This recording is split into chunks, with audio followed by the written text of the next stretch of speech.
여호와 샬롬이라는 제목을 가지고 오늘 저와 여러분이 함께 은혜를 나누려고 합니다.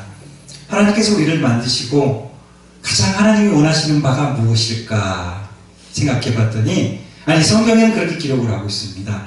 우리가 샬롬을 누리며 살기를 그렇게 소원하십니다. 여러분 샬롬 하십니까? 평화예요. 평안이에요. 이것도 세상이 주는 평화가 아니고 세상으로부터 오는 평화가 아니고 하나님께로부터 오는 평화. 오늘 그것이 저와 여러분에게 있을 때 진정 하나님께서 우리에게 원하는 그런 삶을 살고 있는 것이 분명합니다.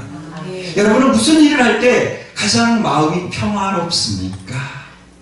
우리는 이 질문을 한번 던져보고 싶어요. 사업가들은 돈을 많이 벌 때 굉장히 평안하다고 생각을 할 겁니다. 아, 행복하다. 굉장히 삶의 보람을 느끼고 있을런지도 모르겠습니다. 그러나 사업하는 사람들이 영원토록 그 사업이 잘 될 일은 없지요. 그래서 그 사업에 결국은 실패를 통해서 그 마음의 평화도 깨어져 버리고 마는 모습을 보게 됩니다. 역시 불완전합니다. 세상이 주는 것들, 그것은 역시 불완전합니다. 우리가 지식이 없을 때는 그래, 우리 부모들은 잘 못 배웠지만 나는 좀 많이 배워서 이제 부모들의 한을 풀어야 되겠다 라는 이런 생각을 가지고 많은 고등교육을 배워봅니다. 많이 배우면 배울수록 고민이 더하더라는 거예요. 근데 끝이 없더라는 거예요. 거기서 자괴감이 듭니다. 자기는 그만큼 많이 배웠다라고 생각하는데 그 배운 것들이 결국 나에게 평안을 가져다 주지 못하더라는 겁니다. 그래서 다시 한번 시리에 빠지죠. 그리고 어떤 사람들은 권력을 잡아봅니다. 그래, 내가 권력이 없기 때문에 평화롭지 못할 것이야, 행복하지 않은 것이야 라는 생각을 해봅니다. 그래서 어찌하든지 사람을 밟고 또 어떤 술수를 써서라도 높은 권자에 올라보려고 합니다. 정말 권자에 올랐습니다. 근데 그곳은 바람이 많습니다. 그것은 안티들이 많아요. 그래서 옳다, 나를 위해서 박수를 쳐주는 사람들보다 오히려 내가 잘못하는 조그마한 것들을 가지고 나를 끌어내리려고 합니다. 흠을 잡습니다. 역시 거기에도 평안이 없는 것을 보게 됩니다. 하나님이 만든 이 세상, 하나님이 만든 피조물 정말 완벽하게 만들지 않았습니까? 그 에덴 동산은 천국을 그 에덴 동산에 가져다 놓은 모델하우스와 같은 곳이에요. 거기는 완전했어요. 완벽했어요. 그래서 그곳에서는 슬픔도 이별도 아픔도 병드는 것도 없었고 고통도 없었습니다. 혼란스러움도 없었습니다. 완벽한 그곳. 근데 그곳에 문제가 생기기 시작합니다. 죄가 들어온 거죠. 창세기 3장에는 그 죄로 말미암아서 하나님과 우리와의 관계가 끊어졌다라고 말하고 있습니다. 아, 그렇군요. 우리가 왜 평화롭지 못합니까? 그것은 하나님과 우리와의 관계가 끊어졌기 때문이다라고 말하고 있습니다. 오늘 저와 여러분이 고민이 있습니까? 잠을 이루지 못하고 있습니까? 너무너무 고통스럽습니까? 그 이유가 어디 있을까요? 성경에는 분명하게 우리에게 답을 합니다. 죄 때문이다 라고 말을 합니다. 오늘 사사기서에 보니까 정말 저와 여러분이 너무나 잘 알고 있는 이 사사기서 한 줄로 요약을 합니다. 그 한 줄로 요약한 사사기서의 이제 21장 25절에 한 줄로 요약한 사사기서의 그 정체적인 그 환경을 이렇게 말합니다. 그때에 왕이 없으므로 사람이 각각 그 자기 소견에 옳은 대로 행하였더라 라고 말하고 있습니다. 오늘과 사사기 시대와 도대체 뭐가 다르단 말입니까? 어린아이에서부터 노인에 이르기까지 지금 각자 모두가 다 각자 자기 소견에 옳은 대로 행동하는 그 모습 보고 있지 않습니까? 인터넷을 통해서도 볼 수 있고 뉴스를 통해서도 볼 수 있고 우리 주변에서도 많이 볼 수 있습니다. 내가 왕이 되어 있어요. 내가 바알이 되어 있어요. 그래서 내 생각에 옳은 대로 행동하고 있더란 말이에요. 그곳에는 평화가 없습니다. 오늘 주님께서는 이 깨뜨려진 평화를 회복시키시기 위해서 예수 그리스도께서 주님의 보좌를 버리시고 이 땅에 오신 것 아니겠습니까? 아멘. 오늘 여호와 샬롬, 이것이 바로 우리 하나님의 이름입니다. 하나님의 이름은 참 다양하죠. 하나님의 성호는 참 다양해요. 그래서 그 다양한 성호 가운데 오늘 특별히 여호와 샬롬이란 말이에요. 하나님께서는 우리에게 평강 주시기를 원하시는 하나님. 예수님께서 가장 먼저 제자들에게 오셔서 하신 첫 말씀이 너희에게 평강이 있을지어다. 맞습니다. 하나님께서는 우리를 지으시고 언제나 우리와 하나님과의 관계 속에서 평강을 누리기를 원하신단 말이에요. 어디가 천국일까요? 어디가 지옥일까요? 여러분이 잘 아시는 것처럼 천국은 주님이 계신 곳이에요. 하나님이 함께 하시는 곳이에요. 하나님이 함께 하시는 그곳이 천국이요. 그곳이 바로 평강, 샬롬이 이제 넘쳐 흐르는 곳이라는 거예요. 오늘 저와 여러분 주님과 함께하고 계십니까? 그렇다면 저와 여러분의 마음엔 지금 평강이 넘쳐 흐르고 있을 겁니다. 그러나 주님과 관계가 어그러져 있습니까? 비꺽비꺽 소리가 나고 있습니까? 그렇다면 여러분의 마음에는 그 평강이 깨어져 있을 겁니다. 잠잠을 이루지 못하고 많은 근심 걱정들이 아마 머리에 가득 차 있을는지도 모르겠습니다. 여호와 샬롬, 오늘 그 여호와 샬롬, 그 하나님께서 찾아오셔서 이제 기드온을 이제 설득하는 모습을 보게 됩니다. 오늘 사사기 6장 1절에는 참 재미있는 말로 시작을 합니다. 아니, 지금 이스라엘 백성들의 현 주소를 정확하게 말씀하시는 말씀입니다. 사사기 6장 1절 한번 읽어보겠습니다. 다 같이 한번. 사사기 6장 1절 시작. 이스라엘 자손이 또 여호와의 목전에 악을 행하였으므로 여호와께서 7년 동안 그들을 미디안의 손에 넘겨주시니라. 다른 성경에 보니까 이렇게 기록을 하고 있습니다. 이스라엘을 미디안에 하나님께서 넘기시는데 이스라엘 사람들이 또 여호와께서 지켜보고 계시는 가운데에도 불구하고 하나님께서 지켜보고 계심에도 불구하고 그들이 못된 일만 일삼았더라, 이렇게 말을 하고 있습니다. 하나님이 가장 싫어하는 죄가 뭘까요? 보니까 우상이더라는 거예요. 하나님보다 더 사랑하는 그것이 바로 우상이더라는 거예요. 이스라엘 백성들이 가나안 땅에 들어와서 이제 등 따시고 배부르고 이제 살기 좋아졌습니다. 근데 그들이 그때부터 시작된 죄가 어떤 죄예요? 가나안에 있는 수많은 우상들을 섬기기 시작합니다. 애굽에서 섬기던 신들을 또한 가져와서 섬기기 시작합니다. 이 죄들이 반복되어지기 시작을 합니다. 하나님께서 도저히 참아 볼 수가 없습니다. 그들은 자기가 죄를 짓고 있음에도 불구하고 우상을 섬기고 있음에도 불구하고 그들은 그것을 깨닫지를 못합니다. 그래서 하나님께서 특단의 조치를 내리는 거죠. 이 주변 강대국을 통해서, 사람 막대기를 통해서, 주변의 그 강대국의 그 힘을 통해서 채찍하기 시작을 합니다. 고난을 주기 시작을 합니다. 압제하기 시작을 합니다. 고통을 주기 시작을 합니다. 이제 이들은 다 쫓겨가기 시작합니다. 집에 온전하게 거할 수가 없습니다. 그래서 그들은 이제 산속에 들어가서 굴을 파고 또는 요새에 들어가서 숨어 사는 비참한 인생이 되어버리고 마는 모습을 보게 됩니다.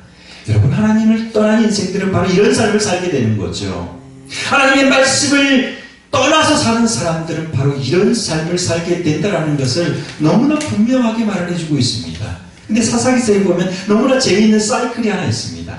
이스라엘 사람들이 이제 범죄합니다. 그러면 그들이 고통을 당합니다. 그러면 그 고통을 당할 때까지 하나님께서는 주변의 사람 막대기를 통해서 이제 힘껏 내리칩니다.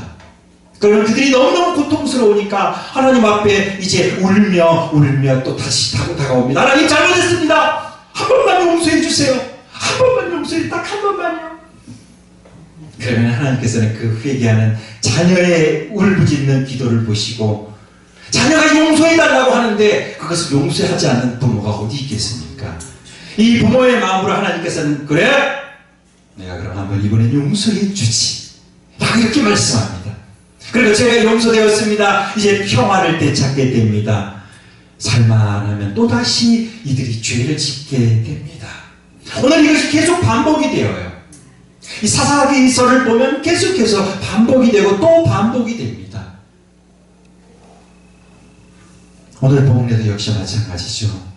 미디안이라는 나라를 통해서, 바빌론이라는 나라를 통해서, 동방의 나라를 통해서 이제 하나님께서는 그들을 채찍질합니다. 분명히 이유가 있죠. 바로 그들이 죄를 하나님 앞에 지었다라고 이렇게 말하고 있습니다. 여러분, 여러분의 가정에, 여러분의 개인 가운데, 여러분의 또한 목회 가운데, 여러분의 사역 가운데 어려움이 닥쳐옵니까? 여러분, 그것을 쉽게 생각하면 안 됩니다. 우리 다시 한번 그때마다 무릎을 꿇어야 됩니다. 하나님, 내가 회개할 것이 무엇이 있습니까? 내가 하나님 앞에 하나님의 마음을 서운하게 한 것이 도대체 무엇이 있습니까? 하나님, 깨닫게 하여 주옵소서. 나로 하여금 알게 하여 주옵소서. 나로 하여금 돌이키게 하여 주옵소서. 라고 우리가 기도해야 될 분명한 기회인 것인 줄로 우리가 압니다. 바로 그렇습니다. 우리가 힘들고 어려울 때 하나님이 나를 버린 것이야, 하나님이 나를 외면하신 것이야, 그게 아니죠. 하나님께서는 어려움과 고통 속에서 우리를 만나기를 원하고 계십니다. 오늘 저와 여러분을 만나게 하시려고 때로는 풍랑을 우리에게 허락하십니다. 때로는 큰 산을 우리 앞에 턱하니 놓여놓기도 합니다.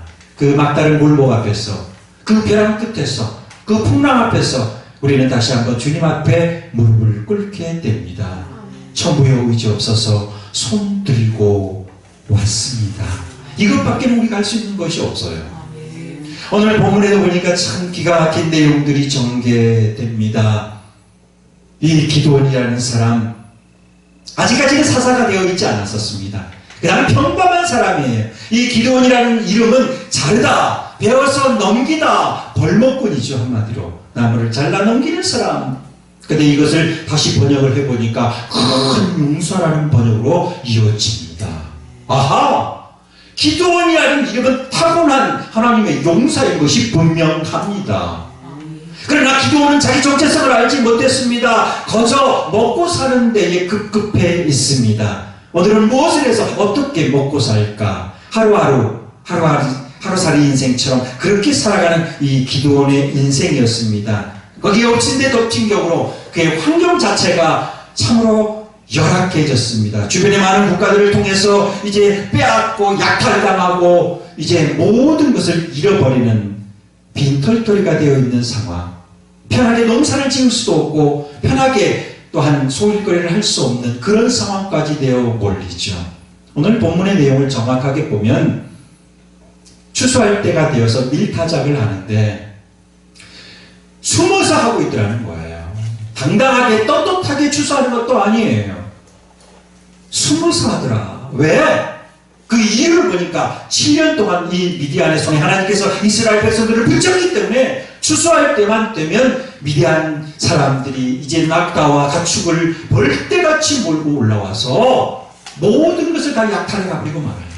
짐승까지도 다 약탈해 가버리고 말아요. 오늘 성경은 그렇게 기록을 하고 있습니다. 양떼들을 약탈하고 소떼들을 약탈하고 모든 가축들을 약탈하고 어린아이와 여자들까지 다 끌고 가버리고 맙니다. 이 비참한 현실이 계속 되었죠. 그러니 살려고 하다 보니 이제 숲속에 들어가서 포도주 틀에다가 이제 미디안에 들키지 않게 하기 위해서 그들은 이제 이 미디안은 추수하고 있는 모습을 보게 됩니다. 얼마나 우스꽝스러워요. 그래서 우리는 미디안을 비겁자라고 이렇게 말합니다. 우리는 미디안을 기드온을 향해서 우리는 겁쟁이다 이렇게 말을 하고 있습니다. 아마 우리의 모습도 그랬을는지도 모르겠습니다. 그런 환경이 되게 되면 말이죠. 기드온이 그렇게 포도주 틀에서 밀을 추수하고 있을 그때에 여러분 오늘 11절을 한번 다 같이 읽어보겠습니다. 하나님께서는 이스라엘 백성들을 외면하지 않았습니다. 그리고 기드온을 외면하지 않았습니다. 11절 다 같이 읽겠습니다. 여호와의 사자가 아비에셀 사람 요아스에게 속한 오브라에 이르러 상중하고 아래 앉았느니라. 하하. 하나님께서는 기드온의 일거수일투족을 살펴보고 있었더라는 거예요. 기드온은 하나님이 우리를 외면하셨어. 하나님께서 우리를 고개를 돌리셨어. 우리에게 등을 돌리셨어. 라고 그렇게 생각했지만 오늘 성경이 보니까 그렇지 않았습니다. 하나님의 눈은 계속해서 기드온을 향해서 주목하고 있었더란 말입니다. 다만 기드온이 알지 못했을 뿐입니다. 그런데 오늘 기드온을 이제 하는 행동들을 쓱 살펴보시면서 하나님의 사자가 말합니다. 기드온아, 기드온아, 나는 큰 용사다 라고 이렇게 말을 합니다. 이 말을 들은 기드온 깜짝 놀랍니다. 지금까지 나의 삶을 돌이켜보면 용사 같은 모습은 1도 없었습니다.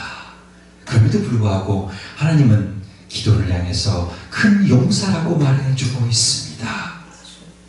기드온은 계속해서 변명합니다. 아니에요! 저는 용사가 아닙니다. 제 이 모습을 좀 보세요. 지금 내가 뭘 하고 있는지 알고 계시잖아요. 지금 어떤 삶을 살고 있는지 주님 알고 계시잖아요. 변명하기 시작합니다.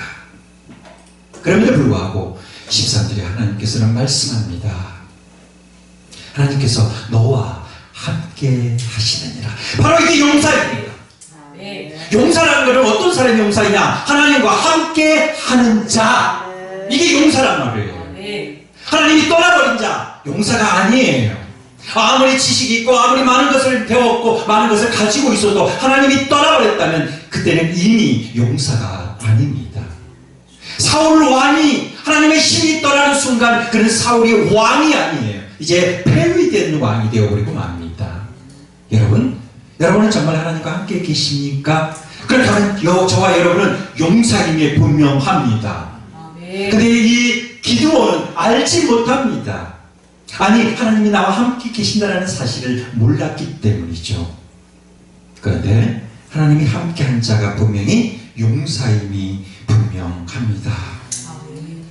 오늘 기드온은 이제 다시 한번 하나님께서 오셔서 그 기드온을 이제 만들어가기 시작합니다. 하나님이 용사로 만들어가기 시작하는데 그 모습이 오늘 본문에 나와 있습니다. 자, 첫 번째 우리가 생각해 볼 것은 이 기드온이 만난 하나님 어떤 하나님인가? 오늘 저와 여러분이 만난 하나님 어떤 분이신가? 보니까 기드온이 만난 하나님은 기드온의 가치를 인정해 주시는 하나님이라는 거예요. 기드온의 정체성을 밝히 증명해 주시는 하나님, 바로 그 하나님이 오늘 본문에 등장합니다. 그 말씀이 바로 이제 13절에 12절의 말씀입니다. 큰 용사여라고 부르시는 주님, 오늘 저와 여러분을 향해서도 말씀합니다. 비록 별 볼 일 없는 나지만 주님께서 오셔서 사랑하는 아들아, 내가 너를 사랑한단다. 이 말보다 더 큰 위로가 어디 있겠습니까? 이것이 바로 용사임의 증거 아니겠습니까? 오늘 기도를 향해서 너는 큰 용사다. 주님의 위로가, 주님이 이제 말씀이 다시 한번 기도의 정체성을 밝히 말해주고 있는 모습을 보게 됩니다. 맞습니다.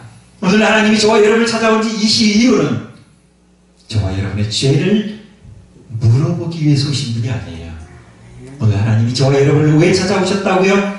내가 누구인지 나의 정체성을 분명히 알고 나를 인정해 주시기 위해서 오셨다는 거예요. 오늘 저와 여러분은 어떤 존재이지 아십니까? 바로 예수님과 같은 존재예요. 인정하시죠? 저와 여러분은 예수님과 맞바꾼 존재란 말이에요. 이 얼마나 귀중한 존재입니까?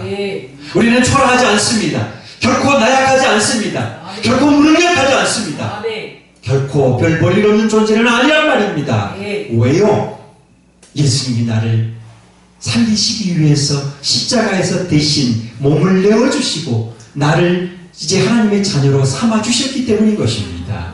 그래서 오늘 주님께서는 네가 어떤 존재인지 아느냐? 제발 너의 정체성을 좀 밝히 알아라 라고 말씀하시면서 오늘 기드온에게 큰 용사야 라고 말씀하는 것 아니겠습니까? 맞습니다. 오늘 저와 여러분 사역이 힘듭니까? 마음대로 되지 않습니까? 기도의 응답이 잘 되지 않아요? 기도한 대로 이루어지지 않습니까? 그래도 괜찮습니다. 하나님이 함께 하시기 때문인 것입니다. 하나님이 저와 여러분을 지켜보고 계시기 때문인 것입니다. 오늘 하나님께서 저와 여러분을 도와주고 계시기 때문인 것입니다. 그래서 우리는 큰 용사임에 분명합니다. 맞습니다. 하나님께서 오늘 기도원을 찾아오셔서 큰 용사라고 말씀하신 분명한 이유는 저와 여러분이 어떤 존재인가를 또다시 상기시켜주고 있다는 것 아니겠습니까? 여러분 절망하고 낙심될 때에 다시 한번 우리가 이 말씀을 떠올리시기 바랍니다. 주님이 찾아오셔서 나를 인정해 주시는데, 주님이 인정해 주시는데 사람들이 좀 인정하지 않는다고 해서 도대체 그게 무엇이 문제란 말입니까? 사람들처럼 상대적인 어떤 빈곤감에 휩싸여 있다고 할지라도 내가 상대적으로 저 사람, 저 목사님보다, 저분보다 조금 못하다고 할지라도 그것이 무엇이 문제란 말입니까? 주님이 인정하시는데 말이죠. 주님이 나를 인정해 주시는데 말이죠. 아무런 문제가 없는 것인 줄로 믿습니다. 맞습니다. 오늘도 주님은 이제 우리에게 또 기도원에게 찾아오시는데요. 주님의 찾아오심은 참 묘합니다. 모세를 찾아올 때도 주님께서는 가시떨기가 활짝 타는 그 가시떨기 불꽃 가운데 주님이 임재하시죠.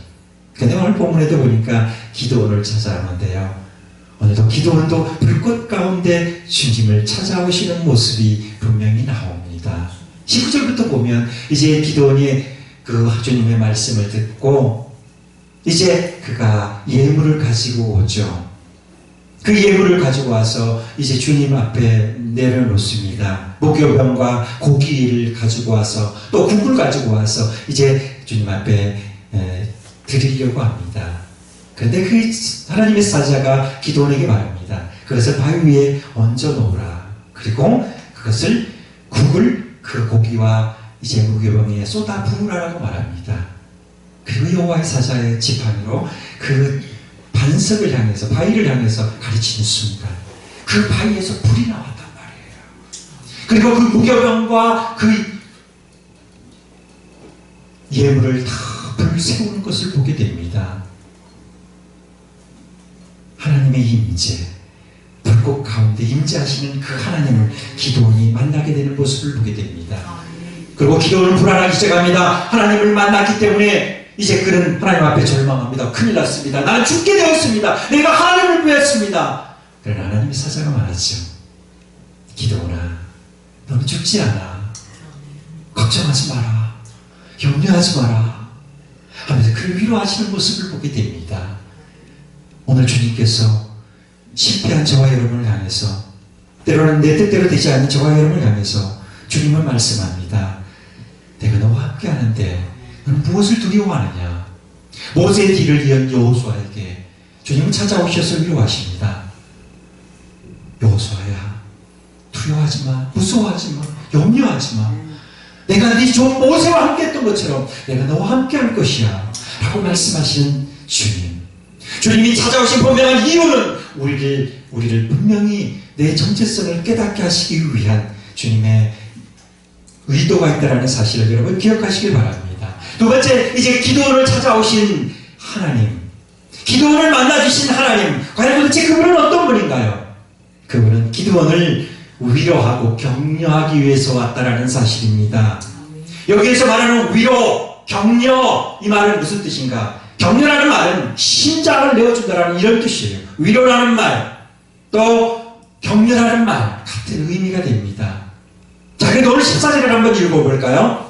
주님의 위로가 어떻게 전개되어 있는지 14절 시작. 여호와께서 그를 향하여 계시되 너는 가서 이 너의 힘으로 이스라엘을 향해서 구원하라. 내가 너를 취하느냐 주냐. 아멘. 다른 성경에 보니까 여호와께서 그를 돌아보셨다라고 이렇게 말씀하고 있습니다. 여호와께서 그를 돌아보셨다. 이 돌아본다는 말 자체가 굉장히 중요하죠. 히브리어로 파나라고 말합니다. 방향을 누구에게로 돌리다. 방향을 이제 누구에게로 향하다. 이런 뜻이란 말이에요. 하나님의 눈이, 하나님의 시선이 기도원을 향했단 말이에요. 이제 끝난 거예요. 하나님의 눈이 기도원에게 향하면 끝난 거예요. 이보다 더 큰 위로가 어디 있을까요? 이보다 더 큰 격려가 어디 있을까요? 하나님의 눈이 나를 주목하고 있는데요. 하나님이 계속해서 나를 도와주시기 위해서 나를 주목하고 있는데요. 여러분, 엄마와 어린 아이, 갓난 아이를 좀 보세요.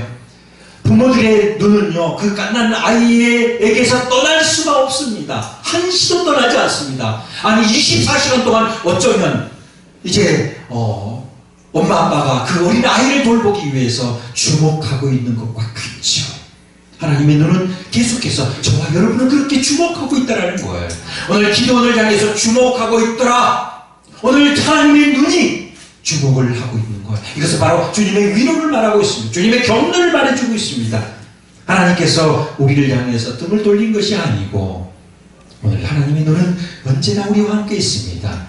오늘 기도원이 하나님의 사자의 말 앞에서 그런 변명하기 시작합니다. 하나님께서 우리와 함께 하셨다면 우리에게 일어나는 이런 일들 도대체 있을 수가 없는 일이잖아요.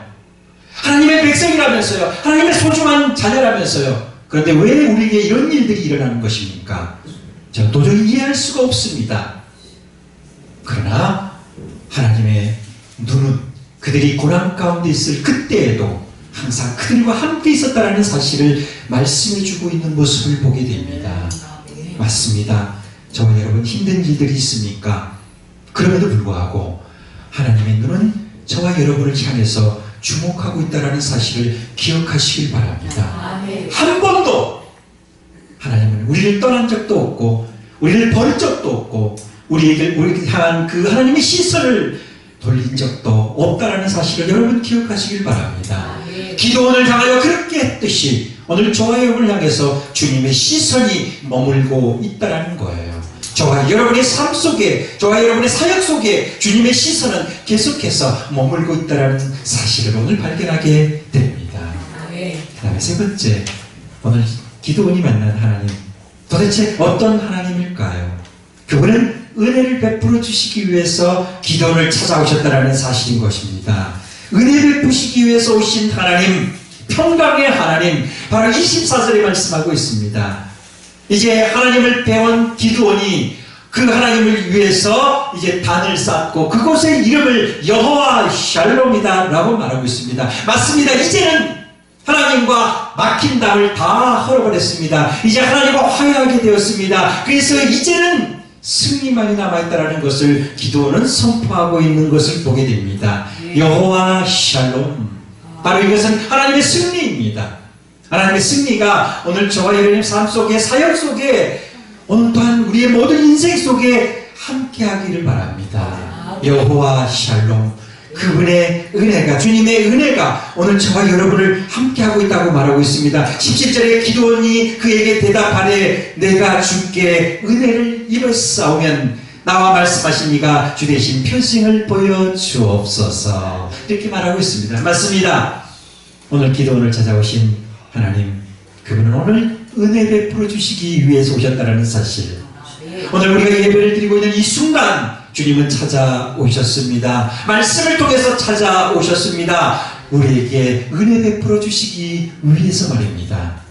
여러분, 아무리 장마비가 내려도 우리의 마음의 문이 열리지 않고, 다시 말해서 장독 뚜껑을 닫아 놓으면 한 방울의 비도 받을 수 없다고 말하는 그 비유처럼, 오늘 저와 여러분이 예배 드릴 때마다 우리의 마음의 문을 열고 하나님의 말씀을 받아들이기만 한다면 오늘 저와 여러분을 향한 하나님의 뜻을 분명히 말씀하실 겁니다. 그리고 저와 여러분은 그 뜻을 발견하게 될 것입니다. 오늘 이 깨닫는 놀라운 은혜가 저와 여러분에게 있기를 원합니다. 그렇습니다. 오늘 하나님께서는 저와 여러분에게 은혜 베풀어 주시기를 원합니다. 그래서 이제 기드온은 그 하나님의 은혜에 힘입어서 여호와 샬롬이다 라고 그렇게 부르기 시작합니다. 여러분, 기드온의 별명이 참 묘합니다. 그런 기드온의 별명이 여룻바알이다 라고 합니다. 이제 기드온이 하나님을 만난 후에 그가 철저하게 회개하기 시작합니다. 하나님을 만난 사람들은 다 회개가 선행되어져야 한다는 것을 분명 알 수가 있게 되죠. 그래서 자기 집에서 섬기던, 또 그 지파에서 섬기던, 그들이 섬기던 모든 우상들을 회파하기 시작합니다. 바알을 찍어버리고 또한 아세라 목상을 찍어버리는 그런 이제 우상을 타파하는 일들을 하게 됩니다. 우리가 우상을 깨뜨리는 순간, 우상에게서부터 떠나는 순간, 우상을 버리는 순간 여호와 샬롬이 회복된다는 사실을 기억하시길 바랍니다. 오늘 저와 여러분을 찾아오셔서 주님을 간곡히 부탁합니다. 네 속에 우상이 있느냐? 나보다 더 너를 사랑하는 것이 있느냐? 오늘 우리에게 조용히 말씀하십니다. 주님의 음성 앞에 다시 한번 내 자신을 점검해 보면서 내 사역과 또한 내 가정과 내 자녀들과 내 자신의 삶이 주님 앞에 정결한 신부처럼 단장되어 있는지를 다시 한번 점검해 보는 저와 여러분 되시기를 주의 이름으로 축원합니다.